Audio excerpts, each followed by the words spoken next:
So now we are going to be joined by Stefan Wilhelm, the Impact Manager at Bayer.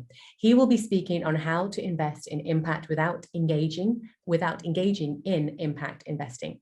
Stefan is a social entrepreneurship and social innovation veteran. He's got over 10 years professional experience, I should say, in the sector, and a passion for impact measurement and impact management. Before joining Bayer Foundation, he helped build a Scale 2 award-winning social impact startup in Germany, Colombia, and Mexico. And he also worked there as a senior consultant for CAF and the development back of Latin America. At Bayer Foundation, Stefan is responsible for the social innovation program portfolio with a specific focus on impact ventures in sustainable agriculture and access to health. Thank you very much, Stefan, for joining us today. The floor is yours, and I'm very, very interested to hear what you've got to say. Thank you. Well, thanks for the warm welcome, and I'll just start by sharing my screen. So maybe just picking up from Emilian, actually, I think this venture is one of those that we would be investing in, right? Or that we would be giving money to as Bayer Foundation, because it's scalable, because it has a model function, because it is in the specific target geography that we're active in. And I've seen one device on one of the slides that I recognized from one of the past portfolio organizations that we actually supported, which was iBreast exam, the little device for a remote breast exam, tactile exam of the breast, which is a partner organization of ours. So yeah, we can see that this stuff works, and it was very inspiring. So thanks for that. I think it's a really good segue into what I'm going to be talking about. But first of all, I want to set the scene a little bit, and I took this somewhat provocative title just to clarify from the very beginning what Bayer Foundation is doing as Bayer's corporate foundation. It's an umbrella brand with a variety of legal bodies under it. But what it does is it gives grants, because before German tax law, under the German tax legislation, impact investing by not-for-profit organizations is very difficult. So this is why I'm saying we do invest in impact, but we do not engage in the impact investing as per its definition, which is something we would like to do, which we are trying to find ways of doing without having to go the classic venture way. So just to give an overview over what Bayer Foundation actually does. So I'm representing Bayer Cares Foundation, which is the legal body that carries out the social innovation program portfolio of Bayer Foundation. We have two main areas of activity. One is the science program with science awards, STEM programs, early excellence in science awards, university collaborations, and so on. And the other one is the social innovation program portfolio, which I am responsible for, together with a number of esteemed colleagues, of course. And so what we do is basically mirror Bayer's overall sustainability agenda, which moves in the intersection between sustainable agriculture, access to health, and improved nutrition, and also includes, to a degree, environmental aspects and the impact that our focus areas have there. And the vision of Bayer Foundation is to catalyze advances in social innovation for a world with health for all and hunger for none. So yeah, I'm assuming here that everybody is familiar with Bayer's overall area of activity. I represent Bayer Foundation and its program portfolio here. So in general, just to put it in a nutshell, this is the program landscape in the social innovation area. We run a startup academy, which I'll be talking about right now. That's more in the exploration stage, so early stage ideas around health, nutrition, sustainable agriculture, and so forth. Then we have a Women Empowerment Award in the incubation stage, and a social innovation ecosystem fund, which is not as such a fund, which I'll explain later on, but where we engage in larger scale collaborations with more mature solutions and platforms to build ecosystems. So this is just a glance at how we work overall. And now let's take a look at the Startup Academy here on the left. So what we do there is we run an action learning master's program with the Ingolstadt School of Management. Ingolstadt is in the south of Germany, where Audi is headquartered, and it's a very innovative program that actually matches startups from Sub-Saharan Africa with groups of students in an innovation management master's program that have a certain skill set and that are through a bootcamp then matched. We also have a master's thesis that are being carried out and so on. And the interesting aspect of this is actually that it's an integral part of their student program. It's the master's degree, so they get credits for it. It's not something that they do on top. It's really something that they have to engage in, if you will, to get the degree. We partner with Unconventional Capital, a small venture capital firm that works AI-based and directly invests in entrepreneurs in Sub-Saharan Africa, which is also our focus area. We work with Get in the Ring, Europe's largest SDG-related startup competition. And now, as from this year, we also partner with Purdue University in the US. We're in the framework of a pilot now with an engineering master's program, which goes more into the direction of technical assistance, but again, focuses on matching student groups that work on an actual challenge that one of the portfolio organizations that apply for the academy have. And in this instance, it was the World Food Program Innovation Accelerator Fellow Saving Grains that works on post-harvest loss in Ghana specifically. And there were a couple of technical issues that they were facing, and the engineering students master's class solved it. So this is the one program that we run. Then in the center here, you can see our Women Empowerment Award. And the woman you see here at the bottom left, that's Fatoumata Ba. She's a very well-known Sub-Saharan African female entrepreneur who led startup unicorns, tech unicorns to NASDAQ, and did all kinds of other things like the Africa Medical Supply Platform, for example.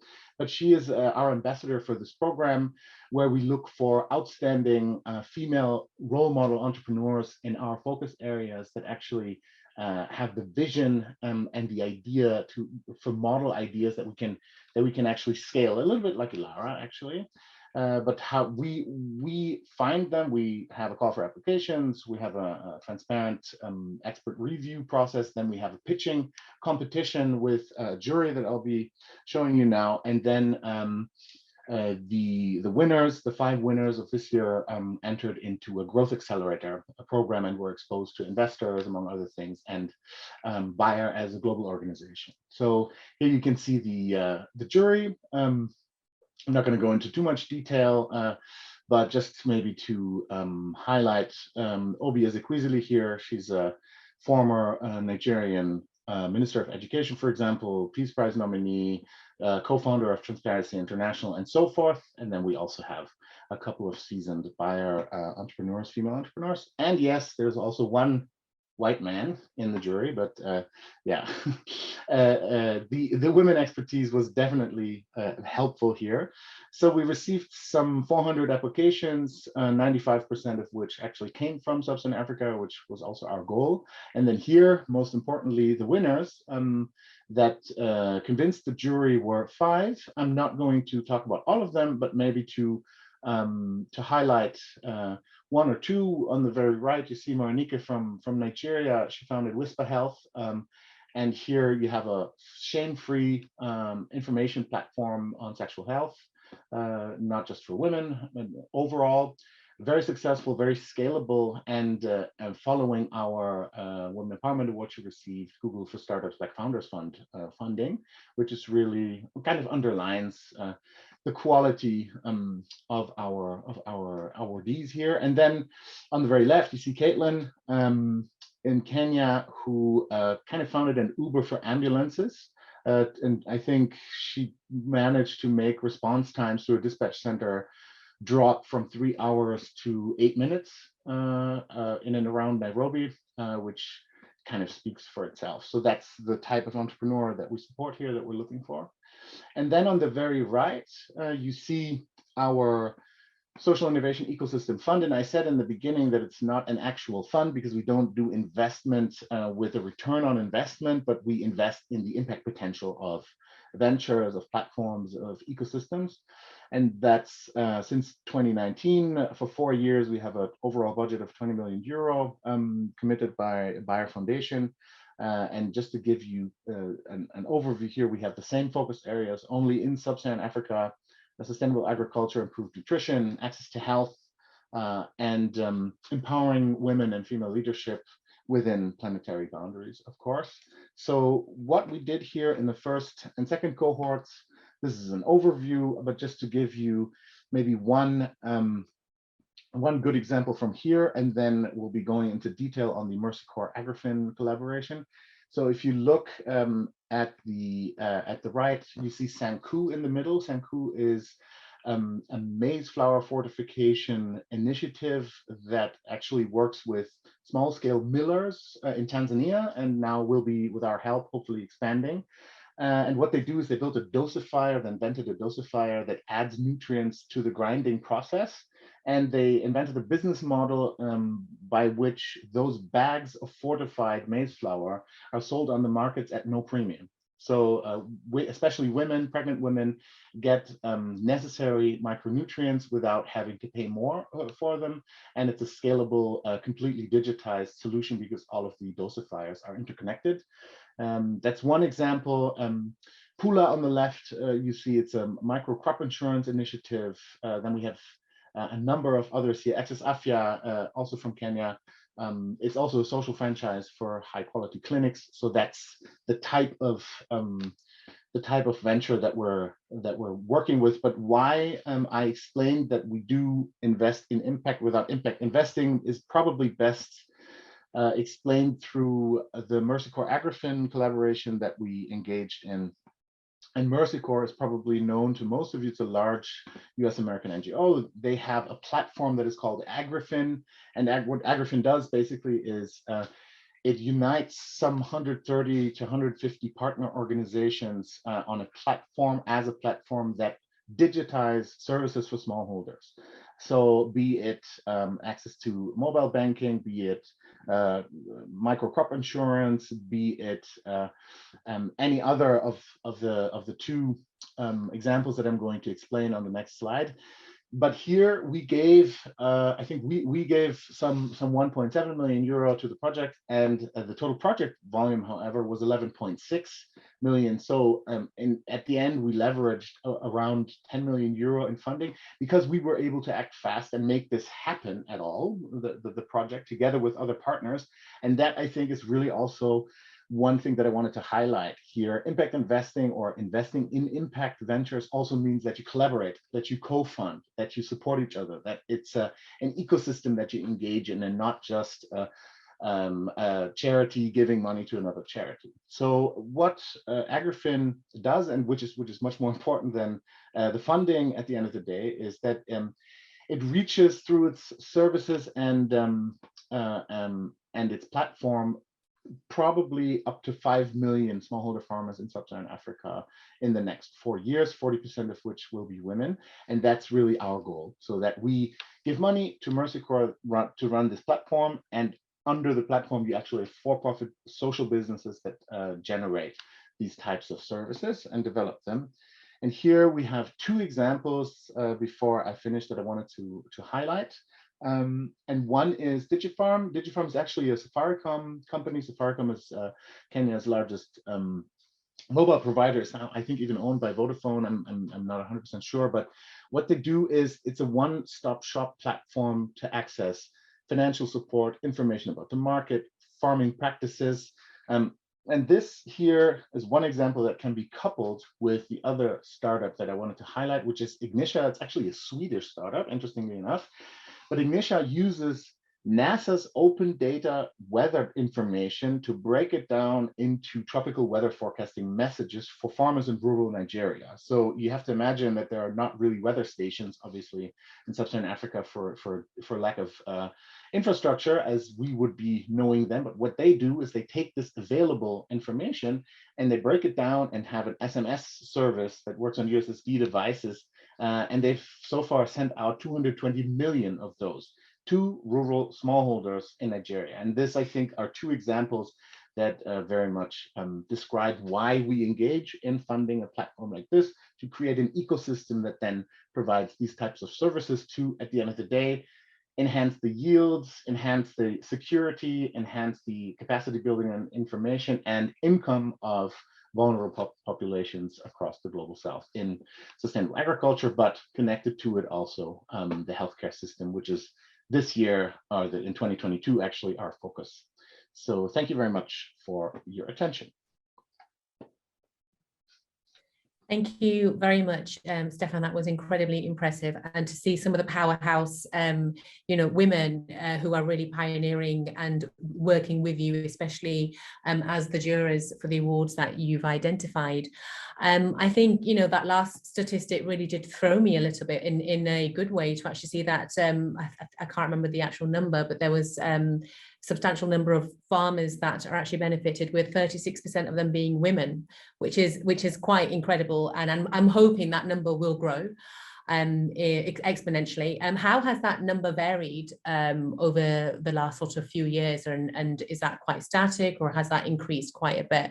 And if so, why would you say that? You mean the percentage of women as farmers? I mean, it really depends on which perspective you take here, because if you take the reality of it, that is that 80% of the entrepreneurial activity across sub-Saharan Africa is driven by women in general. So women are much more likely to be entrepreneurs than men, but they are much more likely to not get funding also in comparison, because if you look at venture capital, 95% of venture capital is given by men to men. So that's, and this kind of power imbalance also holds true to wide to the biggest amount of countries and also regions, including sub-Saharan Africa. But I think what does change is that the capacity building not only takes place and is carried out by organizations, but it also bears fruit. So that means that there is more self-consciousness of women, that there are more role models, and I think this is really key here. I saw one question in the Q&A: do we also support boys? Yes, of course. I mean, it's not only about women, but the highlight, I mean, the important message here is look at the capabilities of these outstanding female entrepreneurs. You can also do it, and you can also get funding, you can get rewards and awards for it, and you can inspire other women to also go that same way. So it's also a little bit about the mindset change, because there's there's still a lot of bias, by the way, also in Western Europe. I mean, that's not that's not privy to sub-Saharan Africa, but yeah, I'm not sure I can really give statistics about the development. We are currently setting up an impact measurement and management system that hopefully will kind of analyze this data. We're not as far as Deep Knowledge with all of the data analytics. So yeah, but that's the general perspective here and the idea behind it. That's fantastic. And by all means, if there's an opportunity for us to support you and to work with Deep Knowledge Analytics for Bayer Foundation in particular, we'd be more than happy, especially with Deep Knowledge Philanthropy. I think that would be a great partnership opportunity. Absolutely. If we can support you to really extract that information and to create better visualization for everybody. Some interesting comments that have come in through chat, actually. One in particular, Jonas Gomez da Silva, who said it was a smart choice. In Brazil, actually, women, Black and young, are the age group of being 18 to 24 are actually known as the most vulnerable group. So it's definitely very, very smart to actually, not just target, but to consider that demographic, to actually provide those outlets and that support in a way that is empowering from the bottom up, as opposed to looking down upon this group. So, absolutely congratulations to you and your team at Bayer Foundation. And there was another question from Alexei Kresnov, who had a couple of questions. One in particular, which I think would be quite interesting to discuss, is, how is the government supporting what you're doing? And also, how is that work being coordinated between sort of these organizations and donors as well, especially in your sector? Is that through the government? Is that the UN? Or that really depends on the actual engagement that we're talking about. Of course, we also do work with government entities or quasi-government entities. For example, on a German level, with GIZ. GIZ is the Agency for International Development Cooperation by the Development Ministry, was mainly funded by the Development Ministry in Germany. And we partner with them to actually, we support programs that they run, but we also we co-create programs. Now we're working on something, hopefully, that will take off, that focuses on female-led sustainable agriculture practices in West Africa and Francophone West Africa, because that's also always falls a little bit off the table sometimes because of the language barrier. So that's something that we're doing. And the German government in and of itself, I mean, we just had elections, so let's see where it's going now. But of course, in general, there's a lot of support. We also work with organizations like the World Food Program, for example, from the UN, as you saw through Sanku. The Innovation Accelerator, Bayer Corporate Giving supports them, for example. They have a partnership. And we also work with other multinational organizations like the World Economic Forum. They have a COVID response alliance for social entrepreneurs. That's something that we engage in. So yeah, on that level, I definitely do. Yeah, and it's generally positive. So that's what I can say.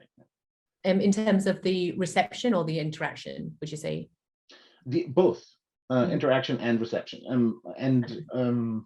Interestingly enough, I mean, of course, we're all, I think, aware of the dire straits that Bayer has been going through in terms of public affairs recently, post Monsanto acquisition and so on. But honestly, on a foundation level, that has not been much of a question, because of the sincerity and the transparency that we're engaging in those partnerships with. So it's first of all, it has nothing to do with one with the other, but second of all, also the reception is very positive, because it's all about the actual result. It's not about us making a name for ourselves. It's more about supporting what works so that we can actually generate results, and then those results shine back on us eventually. That's the idea. Okay. Wonderful. Thank you so much for that enlightening presentation, and just to find out a little bit more about what you do.